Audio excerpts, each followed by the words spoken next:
ವಾಸವಿ ವರಪುತ್ರ ಕರ್ನಾಟಕ ಆರ್ಯ ವೈಶ್ಯ ಮಹಾಮಂಡಳಿಯ ರಾಜ್ಯಾಧ್ಯಕ್ಷರು ಹಾಗೂ ಜನಪ್ರಿಯ ವಿಧಾನ ಪರಿಷತ್ ಶಾಸಕರಾದ ಡಾಕ್ಟರ್ ಟಿ.ಎ. ಶರವಣ ಅವರಿಗೆ ಜನ್ಮದಿನದ ಹಾರ್ದಿಕ ಶುಭಾಶಯಗಳು. ಶುಭ ಕೋರುವವರು ಕರ್ನಾಟಕ ಆರ್ಯ ವೈಶ್ಯ ಮಹಾಮಂಡಳಿಯ ಪದಾಧಿಕಾರಿಗಳು ಹಾಗೂ ಆರ್ಯ ವೈಶ್ಯ ಬಂಧುಗಳು. ಇದು ಹಗರಣ ಅಲ್ಲ, ಇದು ಮಾಫಿಯಾ, ಇದು ಸ್ಕ್ಯಾಮ್. ಅನ್ನ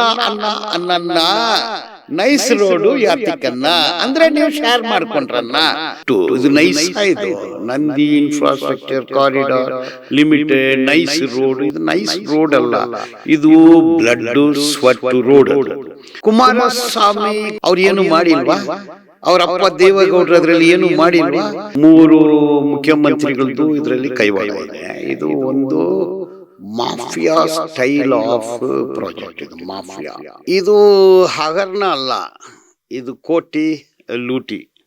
3 ಮುಖ್ಯಮಂತ್ರಿಗಳದ್ದು ಇದರಲ್ಲಿ ಕೈವಾಡ ಇದೆ. ಇದು ಒಂದು ಮಾಫಿಯಾ ಸ್ಟೈಲ್ ಆಫ್ ಪ್ರಾಜೆಕ್ಟ್. ಇದು ಮಾಫಿಯಾ. ಮಾಫಿಯಾ ಅಂದರೆ ಒಂದು ಲೀಗಲ್ ಟೀಮ್ ಇರುತ್ತೆ, ಅವ್ರದ್ದು ಒಂದು ಪೊಲಿಟಿಕಲ್ ಟೀಮ್ ಇರುತ್ತೆ. ಇದು 5,600 ಎಕರೆ ಜಮೀನು ರೈತರಿಂದ ಮೋಸ ಮಾಡಿ, ವಂಚನೆ ಮಾಡಿ, ದ್ರೋಹ ಮಾಡಿ, ಸರ್ಕಾರದ ಅನುಮತಿ ಪಡೆದು, ಸರ್ಕಾರದ ಆದೇಶ ಪಡೆದು, ಸರ್ಕಾರದ ಜೊತೆ ಶಾಮೀಲಾಗಿ ಎಲ್ಲರಿಗೂ ದುಡ್ಡು ಹೋಗಿದೆ. ಇದು ಹಗರಣ ಅಲ್ಲ, ಇದು ಮಾಫಿಯಾ, ಇದು ಸ್ಕ್ಯಾಮ್. ಜೈಲಲ್ಲಿ ಇರಬೇಕು ಇವರು. 5,600 ಎಕರೆ ಜಮೀನು ರೋಡ್ ಹಾಕಿದ್ದು ನೋಡಿದರೆ ಏನು ಒಂದು 30-40 ಕಿಲೋಮೀಟ್ರ್ ರೋಡ್ ಇದೆ ಅಷ್ಟೇ. ಇದು ಅಷ್ಟಿಗೆ ಸುಮಾರು ಲ್ಯಾಂಡ್ಗಳು ತಗೊಂಡಿದ್ದಾರೆ, ಅಲ್ಲೆಲ್ಲ ಮಾರ್ಕೊಂಡಿದ್ದಾರೆ. ಈ ಕೆನ್ನಿ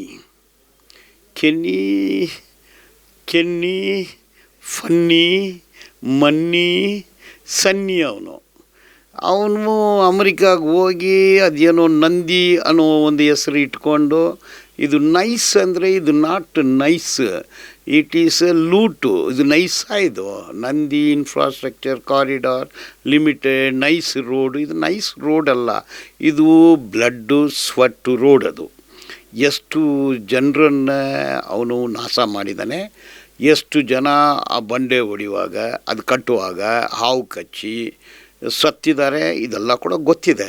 ಈ ನೈಸ್ ರೋಡ್ ಅಂದು ನಾನು ನೋಡಿದ್ರೇ ನನಗೆ ರಕ್ತ ಬೆವರೇ ಕಾಣ್ತಾ ಇದೆ. ಅಲ್ಲಿರೋ ರೈತರದ್ದು ಜಮೀನು ಅಂದರೆ ಅದು ಬರೀ ಜಮೀನಲ್ಲ.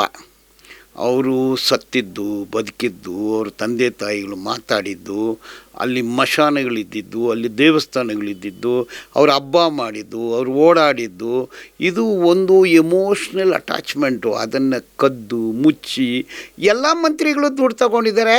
ಕುಮಾರಸ್ವಾಮಿ ಅವ್ರು ಏನು ಮಾಡಿಲ್ವಾ? ಅವರಪ್ಪ ದೇವೇಗೌಡರು ಅದರಲ್ಲಿ ಏನು ಮಾಡಿಲ್ವಾ? ಕೆಣಿಗೂ ಅವ್ರಿಗೇನು ಸಂಬಂಧ ಇಲ್ವಾ? ಕೆಣಿ ಅವರಿಗೆ ಎಲೆಕ್ಷನ್ ಫಂಡ್ ಕೊಟ್ಟಿಲ್ವಾ? ಇದೆಲ್ಲ ಕೂಡ ತನಿಖೆ ಮಾಡಬೇಕು. ಎಲ್ಲ ಮುಖ್ಯಮಂತ್ರಿಗಳದ್ದು ಕೈವಾಡ ಇದೆ. ಇದು ಆರ್ಗನೈಸ್ಡ್ ಲೂಟ್ ಅಂತೀನಿ. ಅದು ಒಳ್ಳೆಯದೇ. ಅದು ಈಗ ತಿಂಗಳಿಗೆ 3 ಕೋಟಿ ರೂಪಾಯಿ ವಸೂಲಿ ಆಗ್ತಾಯಿದೆ. ಇಷ್ಟುವರೆಗೆ 72 ಕೋಟಿ ಲೂಟಿ ಮಾಡ್ತಾಯಿದ್ದಾನೆ. 3 ಯಾಕೆ ತೋಲ್ ಕಟ್ಟಬೇಕು? ನೀನು ರೋಡ್ ಹಾಕಿದ್ಯಾ, ಜಮೀನು ಹೊಡೆದಿದ್ಯಾ, ಹಾಕಿರೋ ದುಡ್ಡೆಲ್ಲ ನಿಮಗೆ ಬಂದಿದ್ದು. ಎಂಥ ಸರ್ಕಾರ ಇದು? ಲ್ಯಾಂಡು ಕೊಟ್ಟು ಅವ್ನು ರೋಡ್ ಹಾಕೋದಂತೆ, ಪ್ರತಿಯೊಬ್ಬರು 500, 1000, 2000 ಟೋಲ್ ಕಟ್ಟೋದಂತೆ. ಇದು ನಾಚಿಕೆ ಇರಬೇಕು.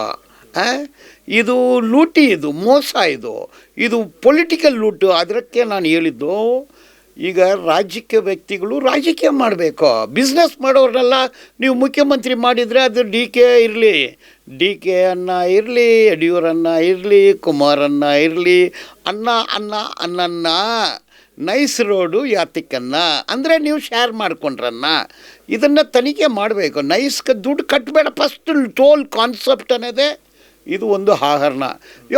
ನಾವು ಒಂದು ಗಾಡಿ ಖರೀದಿ ಮಾಡಿದ್ದೀನಿ, ನಾನು 10 ಲಕ್ಷ ರೂಪಾಯಿ ಟ್ಯಾಕ್ಸ್ ಕಟ್ಟಿ, ಮತ್ತು ನಾನು ಯಾಕೆ ಟೋಲ್ ಕಟ್ಟಬೇಕು? ಮತ್ತು ಏನು ಸರ್ಕಾರ ಇದು? ಪ್ರತಿಯೊಂದಕ್ಕೂ pay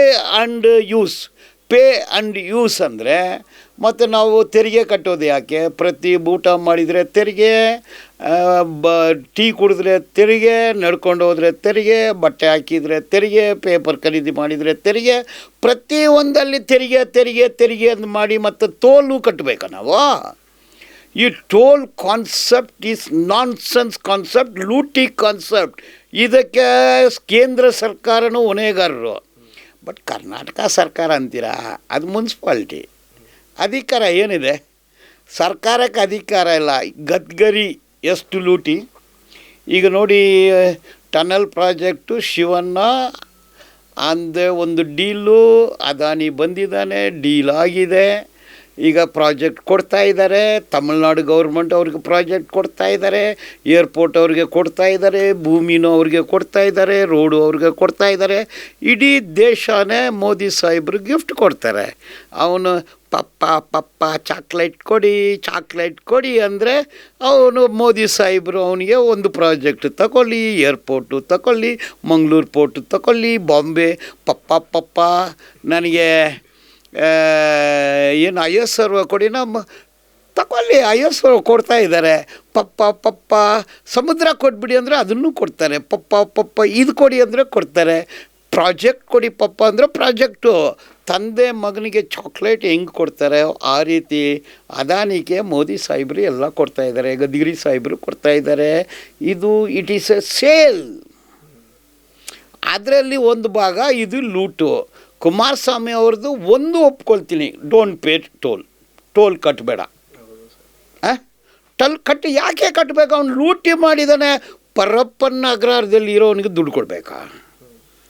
ಕೆನಿ should be in Parappana Agrahara. ಅಷ್ಟು ಸ್ಕ್ಯಾಮ್ ಆಗಿದೆ. ಅದಕ್ಕೆ ನಾವು ದುಡ್ಡು ಕೊಡಬೇಕು. ಅಪ್ಪ ಕೆನಿ ಸಾಹೇಬ್ರೆ, ನೀವು ಇಷ್ಟು ಲೂಟಿ ಮಾಡ್ಕೊಂಡಿದ್ದೀರಾ.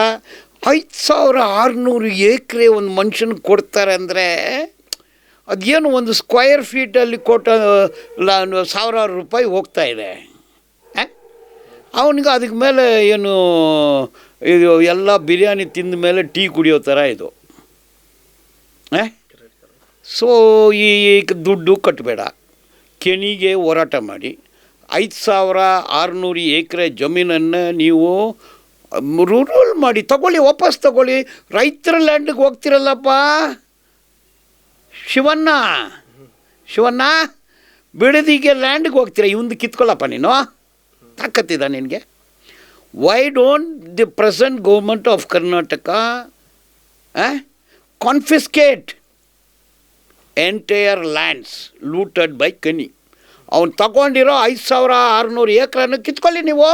ಅವನು ಅಮೀರನವ್ರ ಹತ್ರ 250 ಎಕರೆಗೆ ಒಂದು ಮೆಮೊರಂಡಮ್ ಆಫ್ ಸೆಟಲ್ಮೆಂಟು, ಅವನು ಪ್ರಾಜೆಕ್ಟು. ಅಲ್ಲಿ ನೋಡಿ, ಆ ರೋಡಲ್ಲಿ ನೋಡಿದ್ವಿ, ಎಲ್ಲ 7 ಸ್ಟೋರಿಡ್ ಬಿಲ್ಡಿಂಗು, ಅಪಾರ್ಟ್ಮೆಂಟು, ಏನು ಕಲರ್ಫುಲ್ಲು, ಬ್ಯೂಟಿಫುಲ್ಲು, ವಂಡರ್ಫುಲ್ಲು, ಆರ್ಟ್ಫುಲ್ಲು. ಆದರೆ ರೈತರಿಗೆ ಪೇನ್ಫುಲ್ಲು ಮತ್ತು ಟಿಯರ್ಫುಲ್ಲು. ಇದು ಏನಯ್ಯ ಗೌರ್ಮೆಂಟ್ ಇದು? ಬಡವರಿಗೆ ಟಿಯರು, ಪೇಯ್ನು, ಅವರಿಗೆ ಹಾರ್ಟು, ಲೂಟು ಎಲ್ಲ ಮಾಡ್ತಾಯಿದ್ದಾರೆ. ದಿಸ್ ಈಸ್ ಮಾಫಿಯಾ ಪಾಲಿಟಿಕ್ಸ್ ಅಂತೀನಿ. ಇನ್ನೂ ಏನು ಹೇಳ್ತಾರೆ ಅವರು? ನಾನು ತಿಂದಿದ್ದೀನಿ, ನೀವು ದುಡ್ಡು ಕಟ್ಟಿ ನಾನು ತಿಂತೀನಿ, ನೀವು ದುಡ್ಡು ಕಟ್ಟಿ ನಾನು ತಿಂತೀನಿ, ತಿಂತಾ ಇದ್ದೀನಿ, ದುಡ್ಡು ಕಟ್ಟಿ. ಯಾಕೆ ಟೋಲ್ ಕಟ್ಟಬೇಕು ಹೇಳಿ ನೀವು? Are you a fascist? Are you a government? ನೀವೇನು ಗವರ್ನೆನ್ಸ್ ಮಾಡ್ತಾಯಿದ್ದೀರಾ? ನೀವು ಲೂಟಿ ಮಾಡ್ತಾಯಿದ್ದೀರಾ. ಪ್ರತಿಯೊಂದರಲ್ಲಿ ದೊಡ್ಡ ಕೂಲಿ ಕೊಡ್ತೀರಾ, ಕೆಲಸ ಕೊಡ್ತೀರಾ, ನೀರು ಕೊಡ್ತೀರಾ, ಬಡವರಿಗೆ ರೇಷನ್ ಕೊಡ್ತೀರಾ, ಅಕ್ಕಿ ಕೊಡ್ತೀರಾ, ಬೇಳೆ ಕೊಡ್ತೀರಾ, ಔಷಧಿ ಕೊಡ್ತೀರಾ.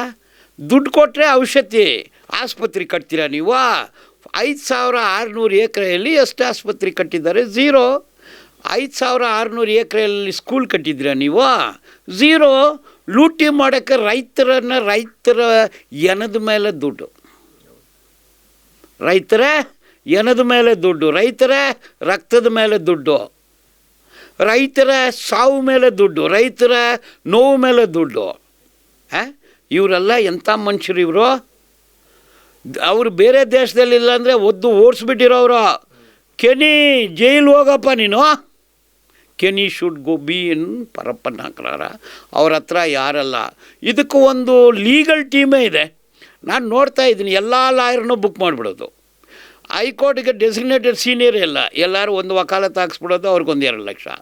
ಇದು ಆರ್ಗನೈಸ್ಡ್ ಮಾಫಿಯಾ, ಆರ್ಗನೈಸ್ಡು. ಅದರಲ್ಲಿ ಕಾರ್ಯಾಂಗ, ಶಾಸಕಾಂಗ, ನ್ಯಾಯಾಂಗ ಎಲ್ಲದರಲ್ಲಿನೂ ಕೈ ಹಾಕಿ 5600 ಎಕರೆ, ಎಷ್ಟು ಸಾವಿರ ಕೋಟಿ.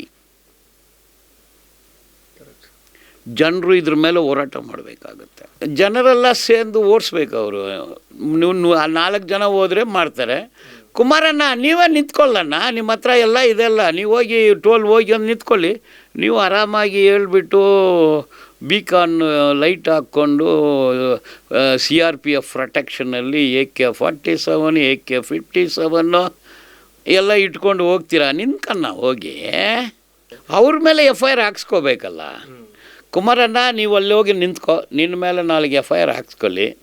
ನೀವು ಸುಮ್ಮನೆ ಆರಾಮಾಗಿ ನೀವು ಎಲ್ಲ ಹೇಳ್ಬಿಟ್ಟು 5 ಸ್ಟಾರು 7 ಸ್ಟಾರ್ ಬೆಡ್ರೂಮಲ್ಲಿ ಮಲ್ಕೊಂಬಿಟ್ಟು ಹೋಗ್ಬಿಟ್ರೆ ಏನು ನ್ಯಾಯ ಅದು? ನೀವು ಹೋಗೋಣ, ಹೋರಾಟ ಮಾಡಿ ಜೈಲಿಗೆ ಹೋಗಿ, ಏನೇನೋ ಕಾರಣಕ್ಕಾಗಿ ಜೈಲಿಗೆ ಹೋಗ್ತಾರೆ. ಯಡಿಯೂರಣ್ಣನೂ ಹೋಗಿ ಬಂದಿದ್ದಾರೆ ಪರಪ್ಪನ ಅಗ್ರಹಾರಕ್ಕೆ. ಶಿವಣ್ಣ ತಿಹಾರಿಗೆ ಹೋಗಿ ಬಂದುಬಿಟ್ರು. All super man. ಕುಮಾರಣ್ಣ ನೀವು ಹೋಗೋಣ.